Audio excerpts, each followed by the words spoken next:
Welcome to Luca is a billionaire, where the only thing I invest in is your answers. You start by powering off the watch and removing the band so you can access the case. This prevents accidental power events. Next, ground yourself and lay the watch on an ESD mat. Static can damage components. Use a small suction cup and a 1 mm pentalobe to soften adhesive at the screen edge, then use a plastic pry tool to lift gently. This protects the display connector.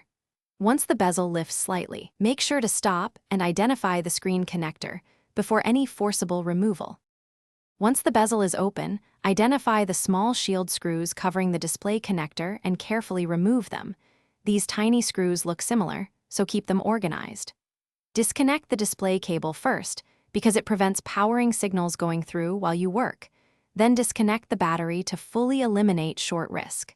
After that, use a suction cup and thin picks to separate the broken glass from the adhesive, lifting slowly and parallel to the face to avoid bending the OLED panel. Make sure to keep track of any foam pads removed.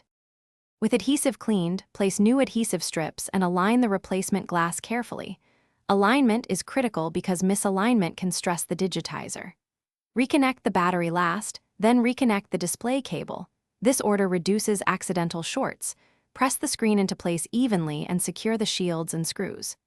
Power the watch on and run basic diagnostics: touchscreen responsiveness, force press, microphone and speaker checks. If the screen is unresponsive, make sure connectors are fully seated and recheck for torn cable or trapped dust that can interrupt contact. Thanks for watching and please subscribe. It's the best investment you'll ever make.